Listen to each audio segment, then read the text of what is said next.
میں پوچھی جائے گی نا، اس سے پہلے قبر میں پوچھا جائے گا ما کنت تقول فی حق حضرت، ان کے بارے میں کیا کہتے تھے، ہے نا. کوئی ہائی اسکول پاس کیے بنا انٹر میں نہیں جائے گا. اس لیے اپنا عقیدہ پہلے اچھا رکھو، ہے نا. اپنے نبی سے رشتہ جوڑو. نبی ہمارے لیے رات بھر کھڑے ہو کے عبادت کرتے تھے، پیروں پہ ورم آ جاتا تھا.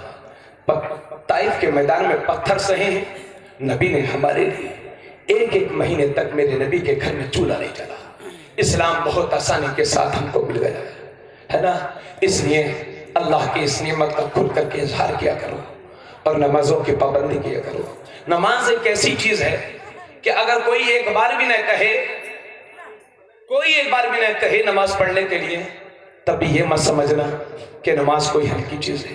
اللہ کے نبی صلی اللہ علیہ وسلم فرماتے ہیں کہ جب تمہارے بچے 7 سال کے ہو جائیں تو انہیں نماز پڑھنا سکھاؤ.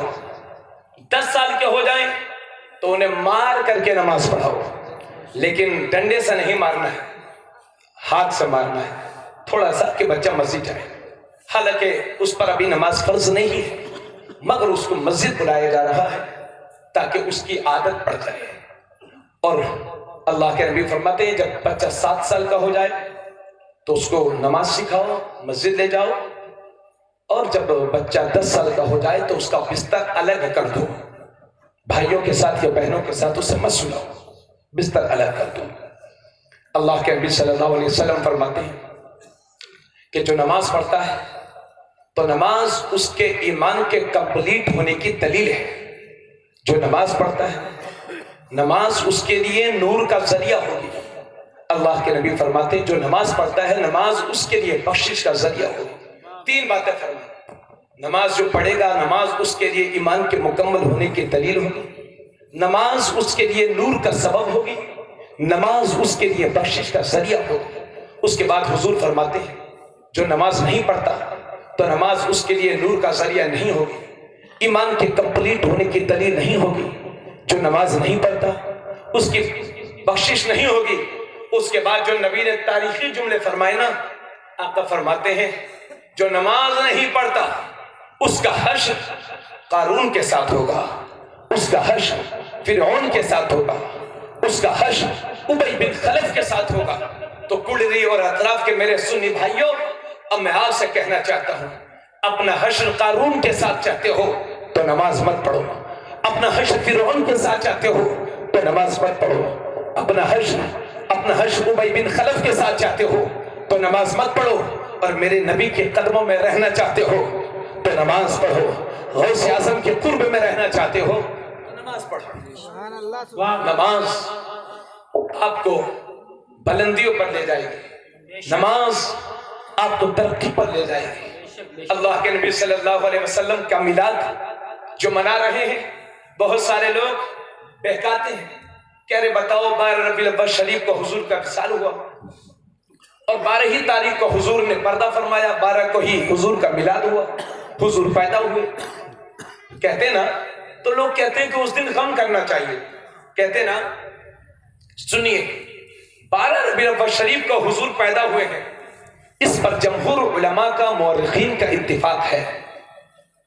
لیکن 12 ربیع الاول شریف کو حضور کا وصال ہوا ہے، اس پر مورخین کا اتفاق نہیں ہے. خود ان کے مولوی بھی اس کا رد کرتے ہیں اور کہتے ہیں کہ 12 ربیع الاول شریف کو حضور کا پیدا ہونا ثابت ہے، لیکن 12 ربیع الاول شریف کو حضور کا وصال ہونا یہ ثابت نہیں ہے.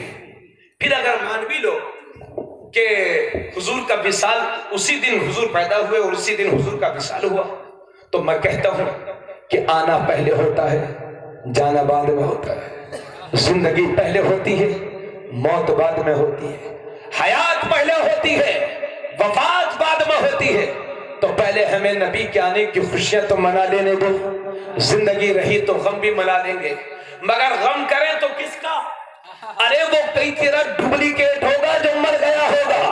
ہم سنی مردہ نبی کا کلمہ نہیں پڑھتے، ہم سنی زندہ کا کلمہ پڑھتے، زندہ نبی کا کلمہ پڑھتے. حضرات بخاری شریف سے ثابت ہے، کوئی جھوٹ ثابت کر دے تو یہ سارا انعام اس کو دے دوں گا. اللہ کے نبی نے فرمایا کہ جمعے کے دن حضرت آدم علیہ السلام پیدا ہوئے، جمعے ہی کے دن حضرت آدم علیہ السلام کا وصال ہوا، جمعے ہی کے دن وہ سخت آواز آئے گی جسے سن کر کے سب لوگ مر جائیں گے، اور جمعے ہی کے دن سور پھونکا جائے گا۔ یہ چار باتیں ارشاد فرمانے کے بعد آقا نے ارشاد فرمایا تو اے لوگوں جمعے کے دن مجھ پر زیادہ سے زیادہ درود شریف پڑھا کرو۔ صحابہ عرض کرتے ہیں کیوں یا رسول اللہ؟ حضور فرماتے ہیں جمعے کے دن جو مجھ پر درود بھیجتا ہے میں اس کا درود خود سنتا ہوں۔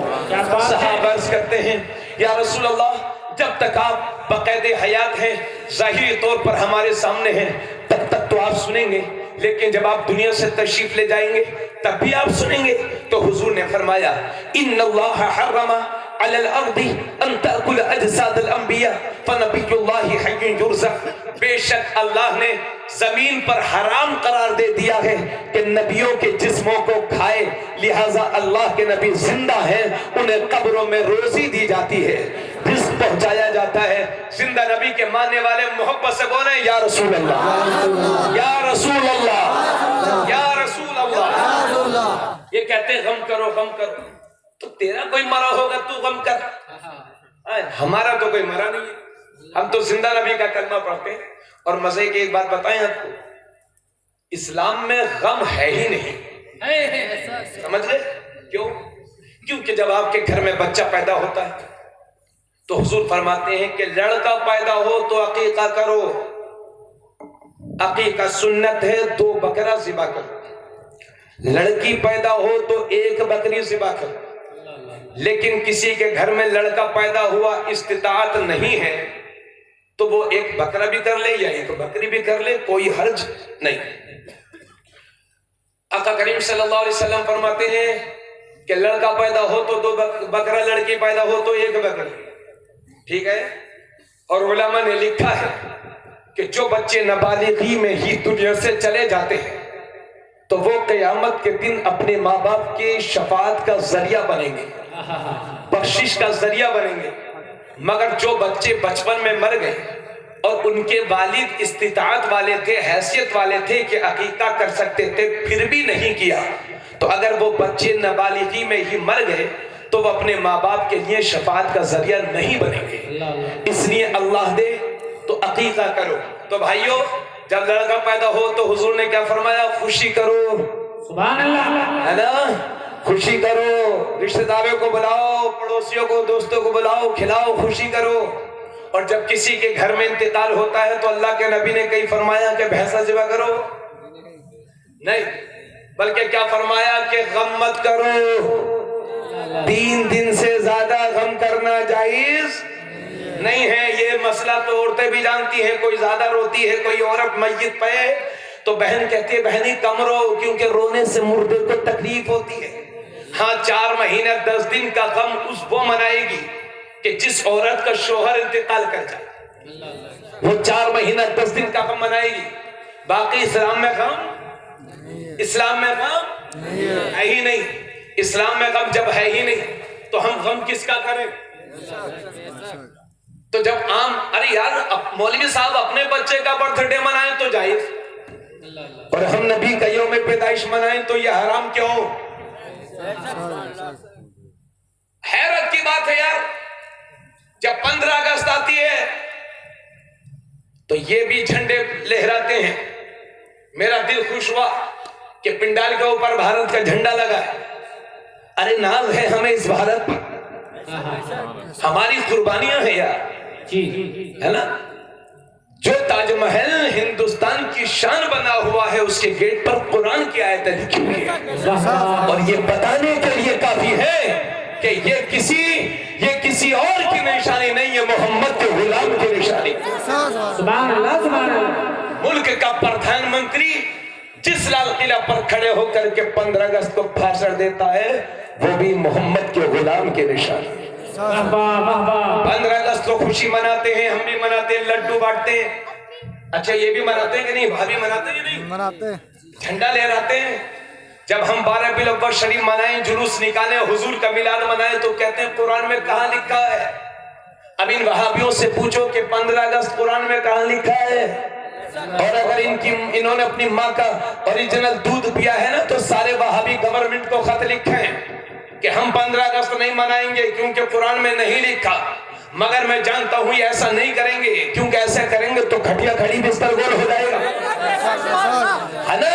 تو 15 اگست کو لڈو بھی بانٹے جاتے ہیں، خوشیاں بھی منائی جاتی ہیں، جھنڈے بھی لہرائے جاتے ہیں، ہم بھی کرتے ہیں اور انشاءاللہ ہماری آنے والی نسلیں بھی کریں گی، کیونکہ غلامی زحمت ہے اور آزادی اللہ کی رحمت ہے۔ 15 اگست 1947 کو ہندوستان آزاد ہوا تھا، اس لیے ہم خوشیاں مناتے ہیں، خوشیاں مناتے ہیں اور یہ شان سے ہم خوشیاں منائیں گے۔ تو سن لے پوری دنیا، ہم 15 اگست کو خوشیاں اس لیے مناتے ہیں کہ ہندوستان آزاد ہوا تھا، اور 12 ربیع الاول شریف کو خوشیاں اس لیے مناتے ہیں کہ یہ پورا جہان آزاد ہوا تھا، یہ پوری دنیا۔ کیا بات ہے؟ نعرہ تکبیر، نعرہ رسالت، آزاد ہندوستان، سرکار کی نعمت، انجال کی نعمت، حق خطابت، سبحان اللہ سبحان اللہ۔ حضرات یہ کہتے ہیں نبی نے میلاد نہیں منایا، جھوٹے ہیں وہ لوگ۔ 5 لاکھ روپیہ کا انعام دیا جائے گا جو حوالے کو غلط ثابت کرے۔ بخاری شریف میں ہے ان رسول اللہ صلی اللہ علیہ وسلم سئل عن صوم یوم الاثنین، اللہ کے نبی صلی اللہ علیہ وسلم ہر پیر کے دن روزہ رکھتے تھے۔ صحابہ نے عرض کیا یا رسول اللہ پیر کے دن روزہ کیوں رکھتے ہیں؟ فرمایا فیہ ولدت وفیہ انزل علی، میں پیر کا روزہ اس لیے رکھتا ہوں کیونکہ میں اسی دن پیدا ہوا تھا اور اسی دن مجھ پر وحی اتری ہے۔ تو حضور رکھیں روزہ، حضور منائیں خوشیاں، اور یہ مولوی صاحب ناراض ہو کر کے گھر میں بیٹھے رہیں تو بیٹھو، تم نہیں مناتے تو مت مناؤ، میرے نبی پر جان نچھاور کرنے والے دنیا میں کروڑوں پھیلے ہوئے، مت منائے یار، جس کا نصیب ہوگا وہی منائے گا، بولو بولو زور سے، جس کا نصیب ہوگا وہی منائے گا۔ حضرت عبداللہ ابن عباس کہتے ہیں کہ حضور پیر ہی کے دن پیدا ہوئے، پیر ہی کے دن حضور پر وحی اتری، پیر ہی کے دن مکہ شریف سے مدینہ شریف کی طرف ہجرت کیا، پیر ہی کے دن مدینہ شریف پہنچے، اور پیر ہی کے دن حضور پر پہلی وحی نازل ہوئی، اور پیر ہی کے دن حضور کا وصال ہوا، اور پیر ہی کے دن حجر اسود کو کعبہ شریف میں نصب کیا گیا، اسی لیے تو پیر ہے۔ حضرات تو ہم زندہ نبی کا غم، ایک دلیل پیش کر دوں حضور کی زندگی پر، سنیں گے؟ تھک گئے ہیں آپ لوگ، 2 بج گئے ہیں، جانا بھی ہے ہمیں۔ حضرات تو ہمارا عقیدہ کیا ہے کہ ہمارے نبی زندہ ہے، ہمارے نبی، یہی تو ہمیں بریلی والے سکھاتے ہیں، تو زندہ ہے واللہ، تو زندہ ہے واللہ، میرے چشم عالم سے چھپ جانے والے۔ پورا مجمع ایک مسئلہ سنیں، اللہ نہ کرے اگر کسی کے شوہر کا انتقال ہو گیا اور وہ عورت بیوہ ہو گئی تو اس کی عدت کتنی؟ اگر وہ عورت امید سے ہے تو وضع حمل اس کی عدت ہے، بچے کی پیدائش ہو جائے گی، عدت پوری۔ اور اگر وہ عورت امید سے نہیں ہے تو 4 مہینہ 10 دن اس عورت کی عدت، 4 مہینہ 10 دن گزارنے کے بعد، عدت گزارنے کے بعد اسلام کہتا ہے کہ اگر وہ عورت کسی دوسرے مرد سے شادی کرنا چاہے تو کر سکتی ہے، دوسرا گھر بسانا چاہے تو بسا سکتی ہے، کسی دوسرے کے ساتھ نکاح کرنا چاہے تو نکاح کر سکتی ہے، کیونکہ پہلا شوہر مر گیا۔ توجہ رکھیں، پہلا شوہر، دوسرا نکاح اس لیے کر سکتی ہے کیونکہ پہلا شوہر۔ لیکن جب میرے نبی دنیا سے تشریف لے گئے تو اس وقت میرے نبی کی جتنی بیویاں زندہ تھیں ان پر حرام تھا کہ کسی دوسرے مرد سے شادی کریں، کسی دوسرے کے ساتھ اپنا گھر بسائیں، کسی دوسرے کے ساتھ نکاح کریں، کیونکہ دوسرا مرد وہ عورت تلاشتی ہے جس کا شوہر اول مر جاتا ہے۔ میرا نبی تو ابھی زندہ ہے، کیا کہنے ہیں؟ زندہ باد، زندہ باد۔ اس لیے ہم زندے کا غم نہیں نہیں کرتے، جھوم کے بولو زندے کا غم۔ اب ایک بات سن لو، آخری بات، حضور صلی اللہ علیہ وسلم کا سگا چچا ہے ابو لہب، اس کا نام ہے، میلاد منا رہے ہو نا تو خوشیاں بھی سن لو، سگا چچا ہے حضور کا ابو لہب، سگا چچا۔ اللہ کے نبی صلی اللہ علیہ وسلم نے فلان کی چوٹی پر سب کو اکٹھا کیا اور فرمایا لوگوں اللہ ایک ہے، میں اس کا رسول۔ تو ابو لہب بھی وہیں تھا، بولا تبن لک سائر اليوم، لہذا جماعتنا، اے محمد تم ہلاک ہو جاؤ، سن لیجئے، اے محمد تم ہلاک ہو جاؤ، تم برباد ہو جاؤ، کہ تم نے ہمیں اسی لیے بلایا؟ سگے چاچا نے حضور کی شان میں گستاخی کی تو اللہ نے اس کے رد میں پوری سورہ قرآن میں اتار دی، تبت یدا ابی لہب وتب ما اغنى عنه ماله وما كسب سيصلى نارا ذات لهب وامرأته حمالة الحطب في جيدها حبل من مسد۔ توجہ، اس نے کہا محمد تم ہلاک ہو جاؤ تو اللہ نے فرمایا تبت یدا ابی لہب وتب، ابو لہب کے دونوں ہاتھ ٹوٹ جائیں اور وہ ہلاک ہو جائے۔ تو بولا میری مال بچا لے گا، میری اولاد بچا لے گی۔ قرآن نے کہا ما اغنا عنہ مالہ وما کسب، نہ تجھے تیرا مال بچا پائے گا نہ تیری اولاد۔ سیصلی نارا ذات لہب، اور رزلٹ یہ ہے کہ ان قریب تو جہنم کی گہرائی میں ہوگا ابو لہب۔ وامرأتہ، اور اس کی بیوی، اس کی مہروا ہے نا، بہت مالدار تھی، حضور کی سگی چچی بہت مالدار تھی، مگر اتنی بڑی دشمن رسول کہ خود جنگل جاتی، کانٹے لاد کے لاتی، حضور کے راستے میں ڈالتی۔ ایک دن جنگل گئی ہوئی تھی ہے نا، کانٹوں کی گٹھری باندھ رہی تھی، کھجور کے چھال کے رسے سے کانٹے باندھ رہی تھی، گٹھری باندھ رہی تھی۔ اللہ کا حکم ہوا، ایک فرشتہ آیا اور وہ کھجور کی چھال کا رسہ نکالا اور اس کے گلے میں ڈالا اور کام سماپت۔ قرآن اسی کو کہتا ہے وَامْرَأَتُهُ، اور اس کی بیوی حمالۃ الحطب، گٹھری اٹھانے والی، فی جیدہا حبل من مسد، اس کے گلے میں کھجور کی چھال کا رسہ۔ طالب بھائی یہاں پر ایک نکتہ یہ بیان کر دوں کہ لوگ کہتے ہیں ہمارے سنی علماء وہابیوں کی بہت برائی کرتے ہیں، مذمت کرتے ہیں، تو سنو رسول کے دشمن کی مذمت کرنا کیا بتاتا ہے میں قرآن؟ آپ مجھے بتائیں، میں نے پڑھا الحمدللہ رب العالمین، تو آپ کو ثواب ملا کہ نہیں؟